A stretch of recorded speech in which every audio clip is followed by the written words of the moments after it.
ಇವತ್ತಿನಿಂದ ದತ್ತಪೀಠದಲ್ಲಿ ವಿದ್ಯುಕ್ತವಾಗಿ ದತ್ತ ಜಯಂತಿಗೆ ಚಾಲನೆ ದೊರೆತಿದೆ. ಮಾತೆಯರು ಇವತ್ತು ಚಿಕ್ಕಮಗಳೂರು ನಗರದಲ್ಲಿ ಸಂಕೀರ್ತನ ಯಾತ್ರೆಯ ಮೂಲಕ ಮಾತಾ ಅನಸೂಯಾದೇವಿ ಜಯಂತಿಯನ್ನು ದತ್ತಪೀಠದಲ್ಲಿ ಆಚರಿಸ್ತಾರೆ. ನಾವು ಇವತ್ತೇನು ಕಾಣ್ತಾ ಇದ್ದೀವಿ, 74ರ ಸಂದರ್ಭದಲ್ಲಿ ಪೂರ್ವಾಪರ ಪರಿಶೀಲನೆ ಮಾಡ್ದಲೇ ಗೆಜೆಟ್ ನೋಟಿಫಿಕೇಶನ್ ಮಾಡಿದ್ರ ಅನಾಹುತ ಇವತ್ತು ಜನರ ಅರಿವಿಗೆ ಬರ್ತಾ ಇದೆ. ರೈತರ ಜಮೀನು, ದೇವಸ್ಥಾನಗಳ ಜಮೀನು, ಸ್ಮಶಾನ, ಹಿಂದೂ ಸ್ಮಶಾನ, ಮಠ, ಶಾಲೆ ಇವೆಲ್ಲವನ್ನು ವಕ್ಫ್ ಬೋರ್ಡಿಗೆ ಸೇರಿಸಿರೋದು. 74ರಲ್ಲಿ ದತ್ತಾತ್ರೇಯ ದೇವರಿಗೆ ಸಂಬಂಧಪಟ್ಟಂಥ ಪ್ರತಿ ಆಸ್ತಿಯನ್ನು ಕೂಡ ಈ ವಕ್ಫ್ ಬೋರ್ಡಿಗೆ ಗೆಜೆಟ್ ನೋಟಿಫಿಕೇಷನ್ ಮಾಡಿದ್ದ ಅನಾಹುತವನ್ನು ನಾವು ಅನುಭವಿಸಿದ್ದೇವೆ. ನಾವೇನೋ ನ್ಯಾಯಾಲಯದ ಮೊರೆ ಹೋದ್ವಿ.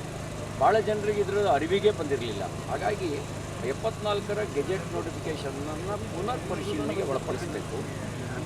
ಯಾವುದು ದಾನ ಬಂದಿದೆ, ಯಾರು ಕೊಟ್ಟಿದ್ದಾರೆ, ಅದು ಸತ್ಯಾಸತ್ಯತೆಯನ್ನು ಪರಿಶೀಲಿಸಿ ದಾನ ಕೊಟ್ಟಿರುವುದು ಮಾತ್ರ ವಕ್ಫ್ ಬೋರ್ಡಿಗೆ ಸೇರಿಸಬೇಕು. ಇದೆಲ್ಲವನ್ನೂ ಕೂಡ ಮೂಲ ಏನಿತ್ತು ಆ ಮೂಲದಂತೆ ದಾಖಲಿಸಬೇಕು ಅಂತ ನಾನು ಆಗ್ರಹಿಸ್ತೇನೆ. ವಿಧಾನಸೌಧದಲ್ಲೂ ಇದಕ್ಕೆ ಸಂಬಂಧಪಟ್ಟಂತೆ ಚರ್ಚೆ ನಡೆಸಿದ್ದಾರೆ.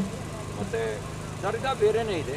ಹಾಗಾಗಿ ಶಾಶ್ವತವಾಗಿ ವಿವಾದ ಕೊನೆಯಾಗಬೇಕು ಅಂತ ಹೇಳಿದ್ರೆ ದರ್ಗಾವನ್ನು ಈಗ ಇಲ್ಲೇನು ದತ್ತಾತ್ರೇಯ ಪೀಠದಲ್ಲಿರ್ತಕ್ಕಂಥ ನಕಲಿ ಗೌರಿಗಳೇನಿದೆ ಅದನ್ನು ಸ್ಥಳಾಂತರಿಸಬೇಕು. ಅದೆಲ್ಲವೂ ನಕಲಿ ಗೌರಿಗಳು. ಇಸ್ಲಾಮೀಕರಣ ಮಾಡಬೇಕು ಅನ್ನೋ ಒಂದು ಸಂಚಿನ ಭಾಗವಾಗಿ ಸೃಷ್ಟಿ ಮಾಡಿರ್ತಕ್ಕಂಥ ನಕಲಿ ಗೌರಿಗಳು. ಇದಕ್ಕೆ ಸಂಬಂಧಪಟ್ಟಂತೆ ಗೆಜೆಟಿಯರ್ನಲ್ಲೂ ಕೂಡ ಅದನ್ನು ಉಲ್ಲೇಖ ಮಾಡಿದ್ದಾರೆ. Muslims have constructed dargah here recently ಅಂತ ಗೆಜೆಟಿಯರ್ನಲ್ಲಿ 1939 ಗೆಜೆಟಿಯರ್ನಲ್ಲಿ ಉಲ್ಲೇಖ ಮಾಡಿದ್ದಾರೆ. ಅಂದರೆ ಅವರು ಕನ್ಸ್ಟ್ರಕ್ಟ್ ಮಾಡಿದ್ರು, ಕ್ರಿಯೇಟ್ ಮಾಡಿದ್ರು ಅನ್ನೋದನ್ನು 1939 ಗೆಜೆಟಿಯರ್ನಲ್ಲೇ ಉಲ್ಲೇಖ ಮಾಡಿದ್ದಾರೆ. ಇದನ್ನು ಆಸ್ತಿ ಹೊಡೆಯುವಂಥ, ಇಸ್ಲಾಮೀಕರಣ ಮಾಡುವಂಥ ಸಂಚಿನ ಭಾಗವಾಗಿ ಮಾಡಿರ್ತಕ್ಕಂಥದ್ದು.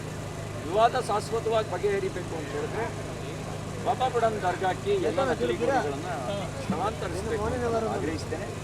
ಇದು ವಿವಾದವನ್ನು ಶಾಶ್ವತವಾಗಿ ಬಗೆಹರಿಸೋ ದೃಷ್ಟಿಯಿಂದ ಮಾನ್ಯ ಮುಖ್ಯಮಂತ್ರಿಗಳಿಗೆ ವಿನಂತಿ ಮಾಡ್ತಾರೆ.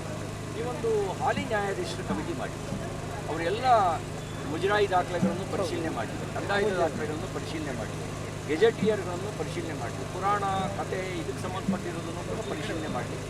ಆಗ ಸತ್ಯಾಸತ್ಯತೆ ಬರುತ್ತೆ. ಆ ಸತ್ಯದ ನೆಲೆಯಲ್ಲಿ ತೀರ್ಮಾನ ತಗೊಳ್ಬೇಕು ಅಂತ ನಾನು ಈ ಸಂದರ್ಭದಲ್ಲಿ ಆಗ್ರಹಿಸಲಿಕ್ಕೆ ಬಯಸ್ತೇನೆ.